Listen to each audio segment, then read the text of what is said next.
SSG വൈബ്സിൻ്റെ പുതിയൊരു വീഡിയോയിലേക്ക് എല്ലാവർക്കും സ്വാഗതം. ഇന്ന് സെറ്റ് എക്സാമിലെ ഹിസ്റ്ററിയുടെ ഒരു ക്വസ്റ്റ്യൻ പേപ്പറാണ് നമ്മൾ ചെയ്യുന്നത്.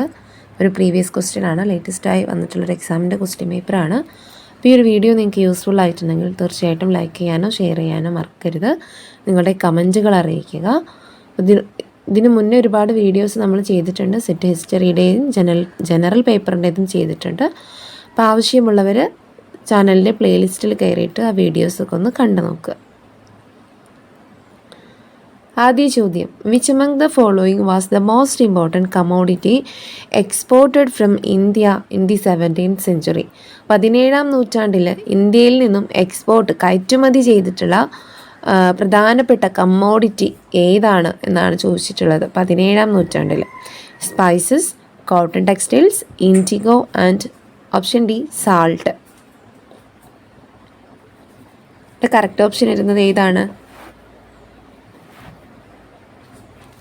ഓപ്ഷൻ ബി ആണ്, കോട്ടൺ ടെക്സ്റ്റൈലാണ്. 17ാം നൂറ്റാണ്ടിൽ ഇന്ത്യയിൽ നിന്ന് ഏറ്റവും കൂടുതൽ കയറ്റുമതി ചെയ്യപ്പെട്ടിട്ടുള്ള കമ്മോഡിറ്റി അത് കോട്ടൺ ടെക്സ്റ്റൈലാണ്. Okay. The most well known variety of grain grown by Vedic Aryan was known as. Vedic Aryans ചെയ്തിട്ടുള്ള ഗ്രെയിന്, പ്രധാനപ്പെട്ട ഗ്രെയിന് ഏതാണ് എന്നാണ് ചോദിച്ചിട്ടുള്ളത്. Well known variety of grain ആണ്. ഏതാണ്? മുഗ്ധ, വ്രീഹി, ഇക്ഷു, യവ.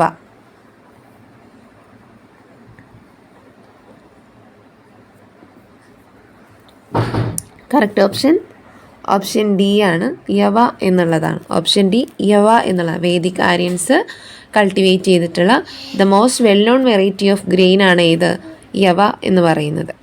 നെക്സ്റ്റ്, ദ വലങ്കൈ ആൻഡ് ഇടങ്കൈ division of South Indian society was first noticed in the.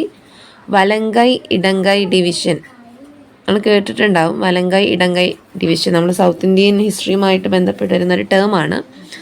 അപ്പം ഈ ഒരു സൊസൈറ്റി ഫസ്റ്റ് നോട്ടീസ് ചെയ്യപ്പെട്ടുള്ളത് എവിടെയാണ്? Sangam period, Pallava period, Chola period, Nayaka period. എവിടെയാണ്? കറക്റ്റ് ഓപ്ഷൻ ഏതാണ്? ഓപ്ഷൻ സി ആണല്ലേ. ചോള പീരീഡിലാണ് ഇടങ്കൈ വലങ്കൈ എന്ന് പറയുന്ന ആളുകളെ, ആ ഒരു ഡിവിഷൻ നമ്മൾ കാണുന്നത്.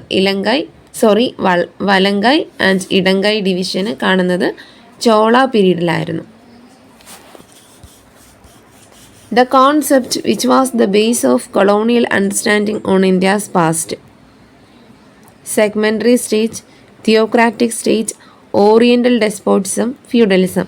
The concept which was base of colonial understanding on India's past. ഇന്ത്യയുടെ ചരിത്രത്തെക്കുറിച്ച് കൊളോണിയൽ ഹിസ്റ്റോറിയൻസിനുണ്ടായിരുന്ന ഒരു ബേസിക് അണ്ടർസ്റ്റാൻഡിങ് എന്തായിരുന്നു, അല്ലെങ്കിൽ ബേസിക് കോൺസെപ്റ്റ് എന്തായിരുന്നു ഇന്ത്യൻ ഹിസ്റ്ററിയുടെ മേലെ, അല്ലെങ്കിൽ ഇന്ത്യൻ പാസ്റ്റിൻ്റെ മേലെ കൊളോണിയൽ ഹിസ്റ്റോറിയൻസിന്? കറക്റ്റ് ഓപ്ഷൻ ഏതാണ്? ഓപ്ഷൻ സി ആണല്ലേ, ഓറിയൻ്റൽ ഡെസ്പോട്ടിസം ആണ്. കറക്റ്റ് ഓപ്ഷൻ ഏതാണ്? ഓറിയൻ്റൽ ഡെസ്പോട്ടിസം ആണ്.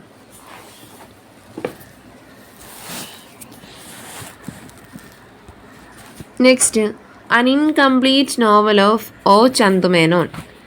നമുക്കറിയാം ഒ ചന്തുമേനോനെ കുറിച്ച് നമുക്കറിയാം. അപ്പോൾ അദ്ദേഹത്തിന് ഒരു ഇൻകംപ്ലീറ്റ് നോവലാണ് ചോദിച്ചിട്ടുള്ളത്. കേരളത്തിലെ തന്നെ ആദ്യത്തെ നോവലായിട്ട് പരിഗണിക്കുന്നത് ആരുടെ നോവലാണ്? ആദ്യത്തെ ലക്ഷണമൊത്ത നോവലായിട്ട് പരിഗണിക്കുന്നത് ചന്തുമേനോൻ്റെ നോവലാണ്. അപ്പം ഇതിൽ ഇൻകംപ്ലീറ്റ് നോവലാണ് ചോദിച്ചിട്ടുള്ളത്. ഇന്ദുലേഖ, ഋതുമതി, ശാരദ, ശ്രീമതി. ഇവിടെ കറക്റ്റ് ഓപ്ഷൻ വരുന്നത് ഏതാണ്? ഓപ്ഷൻ സി ആണ് അല്ലേ. കാരണം അദ്ദേഹത്തിന് ഇൻകംപ്ലീറ്റ് നോവലാണ് ഏത്? ശാരദ. അദ്ദേഹത്തിൻ്റെ ഫസ്റ്റ് വർക്ക് ഏതാണ്? അത് ഇന്ദുലേഖയാണ്. മലയാളത്തിലെ ആദ്യത്തെ ലക്ഷണമൊത്ത നോവൽ എന്ന് നമ്മൾ പറയുന്നത് ഏതാണ്? ഇന്ദുലേഖയാണ്. പക്ഷെ അദ്ദേഹം എഴുതി കംപ്ലീറ്റ് ആവാത്ത ഒരു നോവലായിരുന്നു ഏത്? ശാരദ. ഓക്കെ, അപ്പോൾ കറക്റ്റ് ഓപ്ഷൻ ഏതാണ്? ഓപ്ഷൻ സി, ശാരദയാണ്. Next, all history is contemporary history. Who said this? SET എക്സാമിന് ഏറ്റവും കൂടുതൽ ആവർത്തിച്ച് ചോദിക്കുന്ന ഒരു ചോദ്യമാണ് ഈ ഒരു ഹിസ്റ്ററിയുടെ ഡെഫിനിഷൻ. നമ്മൾ ഓൾറെഡി ഹിസ്റ്ററിയുടെ ഡെഫിനിഷൻ എന്ന് പറഞ്ഞിട്ടൊരു സെപ്പറേറ്റ് ക്ലാസ് തന്നെ യൂട്യൂബിൽ ചെയ്തിട്ടുണ്ട്. പ്ലേലിസ്റ്റിൽ നോക്കിയാൽ നിങ്ങൾക്ക് കാണാൻ പറ്റും. ഡെഫിനിഷൻസ് ഓഫ് ഹിസ്റ്ററി തീർച്ചയായിട്ടും കാണുക. ഒരുപാട് ചോദ്യങ്ങൾ ഈ ഭാഗത്ത് നിന്ന് 3-4 ചോദ്യങ്ങൾ തന്നെ വരാറുണ്ട് ഡെഫിനിഷൻസ് ചോദിക്കുന്നത്.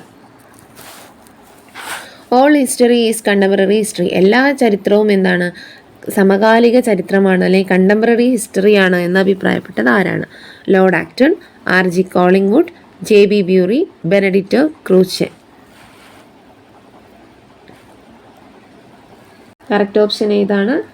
ഓപ്ഷൻ ഡി ആണ് correct option. Option D, Benedict ക്രൂച്ചെയാണ് all history is contemporary history എന്ന് പറഞ്ഞത്.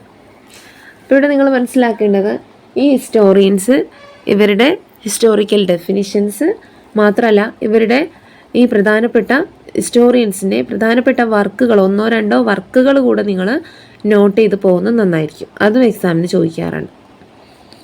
നെക്സ്റ്റ്, ഇവിടെ J.B. ബ്യൂറി എന്താണ് പറഞ്ഞത് ഹിസ്റ്ററിയെക്കുറിച്ച്? J.B. ബ്യൂറി പറഞ്ഞത് history is a science no less no more എന്നാണ്. ലോർഡ് ആക്ടൺ ആണ് പറഞ്ഞത് എന്താണ്? History is the unfolding story of human freedom എന്ന ഡെഫിനിഷൻ കൊടുത്തത് ലോർഡ് ആക്ടൺ ആണ്. ഏറ്റവും കൂടുതൽ ആവർത്തിച്ച് ചോദിച്ചിട്ടുള്ളൊരു ക്വസ്റ്റ്യൻ ആണത്. നിങ്ങൾ എന്ത് ചെയ്യുക? കൃത്യമായിട്ട് നോട്ട് ചെയ്ത് വെക്കുക. Next, the English historian who is credited with great men theory. Great men theory എന്ന കോൺസെപ്റ്റുമായിട്ട് ബന്ധപ്പെട്ടിരിക്കുന്ന ഇംഗ്ലീഷ് ഹിസ്റ്റോറിയൻ ആരാണ്? Arnold Toynbee, Henry Thomas Buckle, Thomas Carlyle, Bernard Russell. Correct option ഏതാണ് വരുന്നത്? ഓപ്ഷൻ സി ആണ് വരുന്നത് അല്ലേ. തോമസ് കാർലൈലാണ് എന്ത് പറഞ്ഞിട്ടുള്ളത്? ഗ്രേറ്റ് മെൻ തിയറി അല്ലെങ്കിൽ ഹിസ്റ്ററി എന്ന് പറയുന്നത് എന്താണ്? ഹിസ്റ്ററി ഓഫ് ഗ്രേറ്റ് മെൻ ആണ് എന്നൊരു കോൺസെപ്റ്റ് കൊണ്ടുവന്നത് തോമസ് കാർലൈലാണ്. മാറിപ്പോകരുത്, തോമസ് കാർലൈലാണ്. അർണോൾഡ് ടോയിൻബിയും അതുപോലെ ബെർനാർഡ് റസ്സൽ, ഹെൻറി തോമസ് ബക്കിളൊക്കെ എപ്പോഴും എക്സാമിന് ചോദിക്കുന്നതാണ്. അപ്പോൾ ഇവരെക്കുറിച്ചൊക്കെ ജസ്റ്റ് ഒരു ഐഡിയ ഉണ്ടാക്കി വെക്കുക. Which among the following is not a barrier to objectivity. ഒബ്ജക്റ്റിവിറ്റിക്ക് ബാരിയർ അല്ലാത്തതാണ് ചോദിച്ചിട്ടുള്ളത്. Nature of historical events, selection of historical events. A, nature of historical events. Option B, selection of historical events. Option C, error of understanding. Option D, possessing critical spirit. ചോദ്യം എന്തായിരുന്നു? Which among the following was not a barrier to objectivity. ഒബ്ജക്റ്റിവിറ്റിക്ക് barrier അല്ലാത്തതാണ് ചോദിച്ചിട്ടുള്ളത്. ഇവിടെ correct option ഏതാണ് വരുന്നത്? Option D ആണ്, possessing critical spirit എന്നുള്ളതാണ്. പൊസസിങ് ക്രിട്ടിക്കൽ സ്പിരിറ്റ് എന്നുള്ളതാണ് കറക്റ്റ് ഓപ്ഷൻ ആയിട്ട് വരുന്നത്. ബാക്കി 3 എന്താണ്? ബാരിയർ ടു ഒബ്ജക്റ്റിവിറ്റി ആയിട്ട് പറയാൻ പറ്റുന്നതാണ്. Nature of historical event, selection of historical event, error of understanding. ഇതെല്ലാം ബാരിയർ ടു ഒബ്ജക്റ്റിവിറ്റി ആണ്. ഇതല്ലാത്തത് പൊസസിങ് ക്രിട്ടിക്കൽ സ്പിരിറ്റ് എന്നുള്ളതാണ്. Next, arguments from silence is otherwise known as. Arguments from silence is otherwise known as negative reasoning, precautions, positive reasoning, reorganizing arguments. ഇവിടെ ഇതാണ് correct option. എന്താണ് arguments from silence എന്നുള്ളത്? എന്ത് പേരിലാണ് അറിയപ്പെടുന്നത്? Correct option ഏതാണ്? Option A ആണ് correct. Negative reasoning ആണ്. Arguments from silence is known as negative reasoning. Next, to find out the authenticity of a document, the historian adopts. To find out authenticity of a document, ഒരു ഡോക്യുമെൻറ്റിൻ്റെ authenticity മനസ്സിലാക്കുന്നതിന് വേണ്ടിയിട്ട് historian adopt ചെയ്യുന്നത് എന്താണ്? Imagination ആണോ, external criticism ആണോ, card system and optimism? ഏതാണ്? ഒരു വർക്കിൻ്റെ ഒതൻറ്റിസിറ്റിയാണ് ചോദിച്ചിട്ടുള്ളത്. അപ്പോൾ ഏതായിരിക്കും ആൻസർ വരിക? കറക്റ്റ് ഓപ്ഷൻ ഓപ്ഷൻ ബി ആണ് കറക്റ്റ് അല്ലേ. ഏതാണ്? എക്സ്റ്റേണൽ ക്രിറ്റിസിസം ആണ്. ഒരു വർക്കിൻ്റെ ഒതൻറ്റിസിറ്റി ചോദിച്ചാൽ തീർച്ചയായിട്ടും നിങ്ങൾ മനസ്സിലാക്കേണ്ടത് എന്താണ്? അത് എക്സ്റ്റേണൽ ക്രിറ്റിസിസം ആണ്. Okay. Next, an inductive process in which the historian goes from particular to general. An inductive process in which the historian goes from particular to general is called ഏതാണ്? Generalisation. Particular to general ആണ് generalisation. Searching strategy, illustrations, tautology. Correct option ഏതാണ്? Option A ആണ് correct. എന്താണ്? Generalisation ആണ് അല്ലേ? എന്താണ്? Particular ആയിട്ടുള്ളൊരു കാര്യത്തിൽ നിന്ന് നമ്മൾ ജനറൽ ആയിട്ടുള്ള ഒരു കാര്യത്തിലേക്ക് പോകുന്നതാണ് എന്ത്? ജനറലൈസേഷൻ എന്ന് പറയുന്നത്. Next, the word bibliography is derived from the Greek word Biblio which means, എപ്പോഴും ചോദിക്കുന്ന ഒരു ക്വസ്റ്റ്യൻ ആണ് ബിബ്ലിയോഗ്രാഫി, ഫുട് നോട്ട്, ഇബിഡ്. അപ്പോൾ ഇതിലെന്താണ് ബിബ്ലിയോ എന്ന വാക്കിനർത്ഥം? Compilation, author, editions, book. Correct option ഏതാണ്? ഓപ്ഷൻ ഡി ആണ് കറക്റ്റ്. ഏതാണ്? ഓപ്ഷൻ ഡി ആണ് കറക്റ്റ്. ബുക്ക് എന്നുള്ളതാണ് കറക്റ്റ് ഓപ്ഷൻ ആയിട്ട് വരുന്നത്. Which among the following is not included among the items of appendices? അപ്പൻഡൈസിൽ വരാത്തത് tables and illustrations, references, copies of rare documents, schedules and forms in collecting data.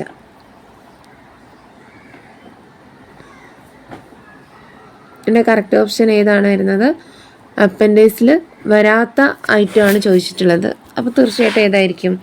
Reference ആയിരിക്കും. Tables and illustrations, copies of rare documents, schedules and forms in collecting data. ഇതൊക്കെ നമ്മൾ എവിടെയാണ് ഉൾപ്പെടുത്തുന്നത്? ഇതെല്ലാം നമ്മൾ ഉൾപ്പെടുത്തുന്നത് അപ്പൻഡൈസിലാണ്. അപ്പോൾ അതിൽ വരാത്ത ഒന്നാണ് ഏത്? റെഫറൻസ്. ഓക്കെ, റെഫറൻസ് നമ്മൾ സെപ്പറേറ്റ് ആയിട്ട് തന്നെ ചെയ്യുന്ന ഒന്നാണ് റെഫറൻസ് എന്ന് പറയുന്നത്. ഇൻ ജെയിൻ ലിറ്ററേച്ചർ പരിശിഷ്ട പർവൻ ആരാണ് എഴുതിയത്? അശോകോശ, ഹേമചന്ദ്ര, പതഞ്ജലി, സംഗതസ. നമ്മൾ ജൈൻ ലിറ്ററേച്ചറുമായിട്ട് ബന്ധപ്പെട്ട് പറയുമ്പം അല്ലെങ്കിൽ ജൈന വർക്കുകളിലെ ഏറ്റവും ഇമ്പോർട്ടൻ്റ് ആയിട്ടുള്ളൊരു വർക്കാണ് പരിശിഷ്ട പർവൻ. അപ്പോൾ അതാരാണ് എഴുതിയത്? നമുക്കറിയാം. കറക്റ്റ് ഓപ്ഷൻ ഏതാണ്? ഹേമചന്ദ്രയാണ്. കാരണം നമ്മൾ പഠിക്കുന്നത് തന്നെ എങ്ങനെയാണ്? പരിശിഷ്ട പർവൻ ഓഫ് ഹേമചന്ദ്ര. നിങ്ങൾ ഏതൊരു ബുക്കും ഓതറിനെയും പഠിക്കുമ്പോൾ അങ്ങനെ ഒരൊറ്റ സെൻറ്റൻസ് ആയിട്ട് തന്നെ അത് പഠിക്കുക, പരിശിഷ്ട പർവൻ ഓഫ് ഹേമചന്ദ്ര. അതുപോലെ നമ്മൾ പതഞ്ജലിയുടെ വർക്ക് എങ്ങനെയാണ് പഠിക്കുന്നത്? മഹാഭാഷ്യ ഓഫ് പതഞ്ജലി. മഹാഭാഷ്യ ഓഫ് പതഞ്ജലി. അങ്ങനെ പഠിക്കുമ്പോൾ നമുക്ക് എന്താണ് ഈ ഓതറിനെയും ബുക്കിനെയും പെട്ടെന്ന് കണക്ട് ചെയ്ത് പറയാൻ പറ്റും. Okay, next, identify the work not written by Abdul Qadir Badauni. Abdul Qadir Badauni എഴുതാത്ത വർക്കാണ് ചോദിച്ചിട്ടുള്ളത്. നമുക്കറിയാം മുഗൾ ഹിസ്റ്റോറിയൻ അല്ലെങ്കിൽ മുഗൾ കാലഘട്ടത്തിൽ ഉണ്ടായിട്ടുള്ള ഏറ്റവും ഇമ്പോർട്ടൻ്റ് ആയിട്ടുള്ള ഒരു ക്രോണിക്ലറാണ് ആര്? അബ്ദുൽ ഖാദർ ബദാവുനി. മിഡീവൽ ഇന്ത്യയുമായിട്ട് ബന്ധപ്പെട്ട് വരുന്ന ആളാണ്. അപ്പോൾ അദ്ദേഹം എഴുതാത്തൊരു വർക്കാണ് ഖാനൂനി ഹുമയൂണി, താരിഖി ആൽഫി, മുൻതഖബുൽ തവാരിഖ്, നജാത്തുൽ റാഷിദ. അപ്പോൾ ഇവിടെ അബ്ദുൽ ഖാദർ ബദാവുനി എഴുതാത്തൊരു വർക്കാണ് ചോദിച്ചിട്ടുള്ളത്. ഏതാണ് ആൻസർ? ഖാനൂൻ ഇ ഹുമയൂണിയാണ്. കാരണം അത് എഴുതിയത് ആരാണ്? അബ്ദുൽ ഖാദർ ബദാവുനി അല്ല, ഖവാദ്മീർ ആണ്. ഖവാദ്മീർ എഴുതിയിട്ടുള്ള വർക്കാണ് ഖാനൂനി ഹുമയൂണി. അപ്പോൾ ഇവിടെ താരിഖി ആൽഫി, മുൻതഖബു തവാരിഖ്, നജാത്തുൽ റാഷിദ്. ഏറ്റവും കൂടുതൽ ചോദിച്ചിട്ടുള്ളത് ബദാവുനിയുടെ വർക്ക്, ഏറ്റവും ഫേമസ് ആയിട്ടുള്ള വർക്കും ഏതാണ്? മുൻതഖബു തവാരിഖാണ്. അപ്പോൾ ഈ 3 വർക്കുകളും എഴുതിയത് അബ്ദുൽ ഖാദർ ബദാവുനിയാണ്. അക്ബറുമായിട്ട് ഒരുപാട് കാര്യത്തിൽ അഭിപ്രായ വ്യത്യാസങ്ങളുണ്ടായിരുന്ന ഒരാൾ കൂടിയാണ്. അക്ബറിൻ്റെ ഏറ്റവും വലിയൊരു ക്രിട്ടിസൈസറായിട്ട് നമുക്ക് പറയാൻ പറ്റുന്ന, ക്രിട്ടിക്കായിട്ട് നമുക്ക് പറയാൻ പറ്റുന്ന ഒരാൾ കൂടിയാണ് ആര്? Abdul Qadir Badauni. Next, match the work in list 1 with their authors in list 2. Padshahnama, Qiranussadain, Tabaqat Nasiri. ഇവിടെ കറക്റ്റ് ഓപ്ഷൻ വരുന്നത് ഏതാണ്? ഓപ്ഷൻ ബി ആണ്. പാദ്ഷാനാമ എഴുതിയത് ആരാണ്? പാദ്ഷാനാമ എഴുതിയത് അബ്ദുൽ ഹമീദ് ലാഹോരിയാണ്. പാദ്ഷാനാമ എഴുതിയത്. കിരാനുസദീൻ എഴുതിയത് ആരാണ്? അമീർ ഖുസ്രു ആണ്. കിരാനുസദീൻ അമീർ ഖുസ്രുവിൻ്റെ വർക്കാണ്. തബക്കാത്തി നാസിരി എഴുതിയത് എല്ലാവർക്കും അറിയുന്നതാണ്, മിൻഹാജു സിറാജ് ആണ്. കിതാബു റിഹ്ല ഇബ്നു ബത്തൂത്തയുടേതാണ്. അതും ഓൾമോസ്റ്റ് എല്ലാവർക്കും അറിയുന്ന ഒരു കാര്യമാണ്. സോ കറക്റ്റ് ഓപ്ഷൻ ഏതാണ്? ഓപ്ഷൻ ബി ആണ്. പാദ്ഷാനാമ അബ്ദുൽ ഹമീദ് ലാഹോരി, കിരാനുസദീൻ ആരാണ്? Amir Khusrau, Tabaqat Nasiri, Minhaj Siraj and Kitab Rihla Ibn Battuta. അങ്ങനെയാണ് അത് കണക്ട് ചെയ്യാൻ പറ്റുന്നത്.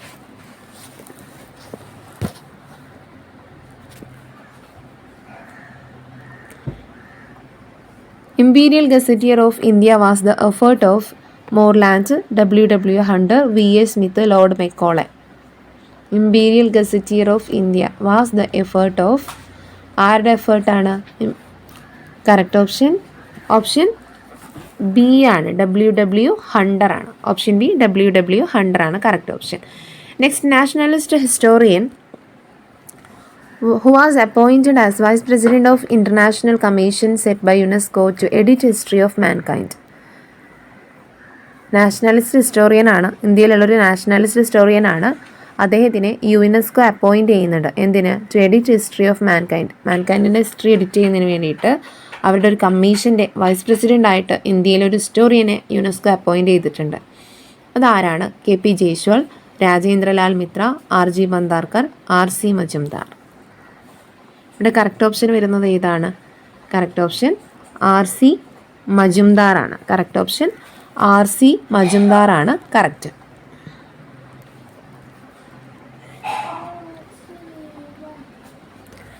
Next, match the list 1 with list 2. വീണ്ടും ഒരു മാച്ച് ദ ഫോളോയിങ് ആണ്. Irfan Habib, Bipin Chandra, JN Sarkar, RG Bhandarkar. Modern ഹിസ്റ്റോറിയൻസിനെയാണ് ചോദിച്ചിട്ടുള്ളത്, അവരുടെ കൃതികളും. അപ്പം ഇതെങ്ങനെ നമുക്ക് കണക്ട് ചെയ്യാൻ പറ്റും? Communalism in modern India, history of Aurangzeb, an atlas of Mughal empire, the early history of Deccan. അപ്പോൾ ഇവിടെ നമുക്ക് നോക്കാം ഏതാണ് കറക്റ്റ് ഓപ്ഷൻ വരുന്നതെന്ന് നോക്കാം. കറക്റ്റ് ഓപ്ഷൻ എ ആണ് കറക്റ്റ്. കാരണം 1 ആരാണ്? Irfan Habib, an atlas of Mughal empire എന്ന കൃതി എഴുതിയത് ആരാണ്? ഇർഫാൻ ഹബീബാണ്. An atlas of Mughal empire, അത് ഇർഫാൻ ഹബീബിൻ്റെ കൃതിയാണ്. നെക്സ്റ്റ്, ബിപിൻ ചന്ദ്രയുടെ വർക്ക് ഏതാണ്? നമുക്കറിയാം, കമ്മ്യൂണലിസം ഇൻ മോഡേൺ ഇന്ത്യ എഴുതിയത് ബിപിൻ ചന്ദ്രയാണ്. കമ്മ്യൂണലിസം ഇൻ മോഡേൺ ഇന്ത്യ എഴുതിയത് ബിപിൻ ചന്ദ്രയാണ്. നെക്സ്റ്റ്, JN സർക്കാരിൻ്റെ കൃതിയാണ് ഹിസ്റ്ററി ഓഫ് ഔറംഗസേബ് എഴുതിയത് JN സർക്കാരാണ്. ഹിസ്റ്ററി ഓഫ് ഔറംഗസേബ് എഴുതിയത് JN സർക്കാരും ജാദുനാഥ് സർക്കാരാണ് JN സർക്കാർ എന്ന് പറയുന്നത്. നെക്സ്റ്റ്, RG ബന്ദാർക്കർ ഏതാണ്? The early history of Deccan. The early history of Deccan എന്ന കൃതി എഴുതിയത് ആരാണ്? RG ബന്ദാർക്കറാണ്. അപ്പോൾ ഒന്നുകൂടെ പറയാം, Irfan Habib, an atlas of Mughal empire, Bipin Chandra, communalism in modern India, Jadunath Sarkar ഏതാണ്? History of Aurangzeb, and RG Bhandarkar, the early history of Deccan. The Greek historian who wrote the book Hellenica എന്ന വർക്ക് എഴുതിയ ഗ്രീക്ക് ഹിസ്റ്റോറിയൻ ആരാണ്? Polybius, Herodotus, Thucydides, ക്സെനോഫോൺ.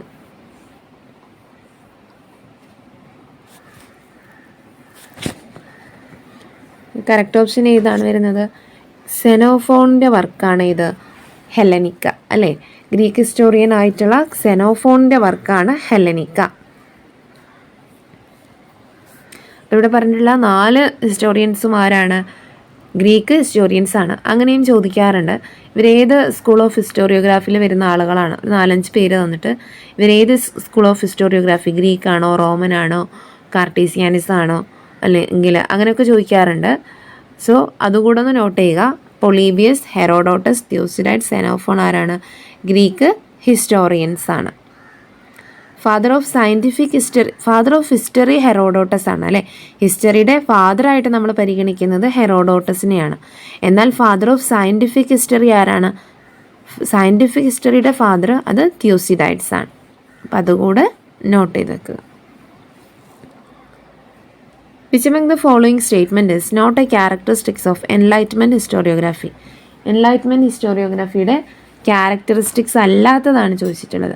It is secular in nature, idea of providentialism, it is rationalistic, idea of human progress. ഇവിടെ വളരെ easy ആയിട്ടുള്ളൊരു question ആയിരുന്നു. അപ്പോൾ ഏതാണ് correct ഓപ്ഷനായിട്ട് വരുന്നത്?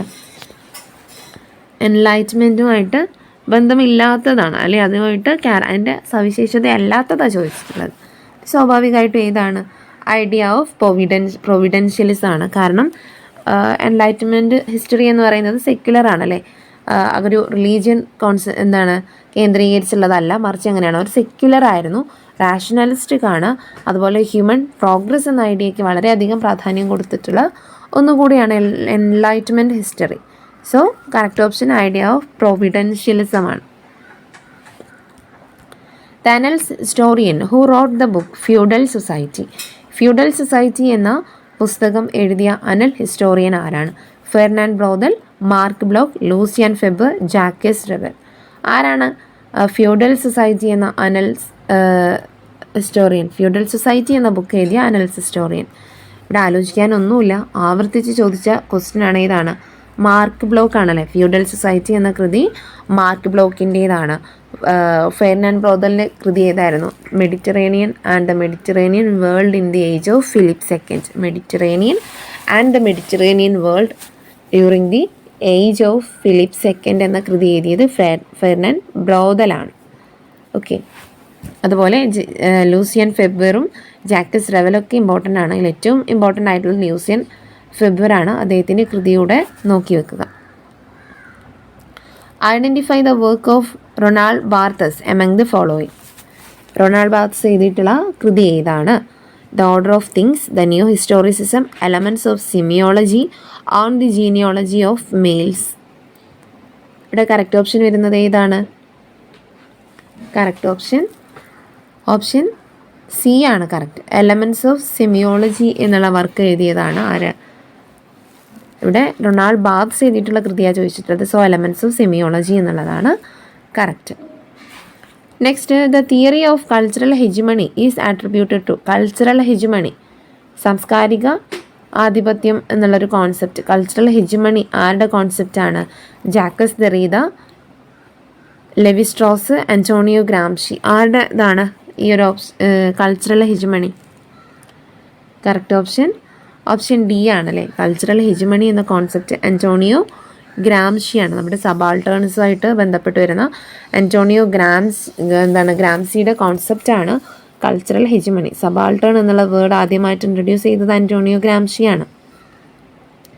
The British historiographer who authored Why History, Ethics and Postmodernity. Why History, Ethics and Postmodernity എന്ന കൃതി എഴുതിയ ബ്രിട്ടീഷ് ഹിസ്റ്റോറിയൻ ആരാണ്? കറക്റ്റ് ഓപ്ഷൻസ് വായിക്കാം. Hayden White, Foucault, Keith Jenkins, Alfred R Linder Smith.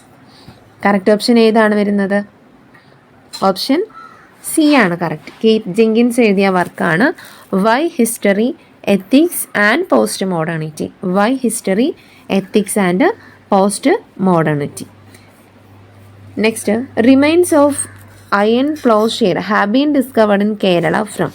ഒരു അയൺ കലപ്പയുടെ, ഇരുമ്പ് കലപ്പയുടെ തെളിവ് ലഭിച്ചത് എവിടെ നിന്നാണ്? Edakkal cave, Ambukuthi, Kuppakolli and Ambalavayal.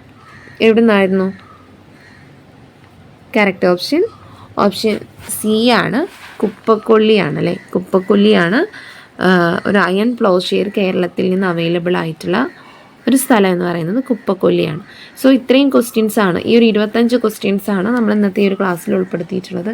ഈ ഒരു ക്ലാസ് നിങ്ങൾക്ക് യൂസ്ഫുൾ ആയിട്ടുണ്ടെങ്കിൽ തീർച്ചയായിട്ടും കമൻറ്റ് ചെയ്യുക, നിങ്ങളുടെ അഭിപ്രായങ്ങളൊക്കെ അറിയിക്കുക, നിങ്ങളുടെ ഫ്രണ്ട്സിനൊക്കെ ഷെയർ ചെയ്ത് കൊടുക്കുക, ലൈക്ക് ചെയ്ത് നമ്മുടെ ചാനലിനൊന്ന് സപ്പോർട്ട് ചെയ്യുക.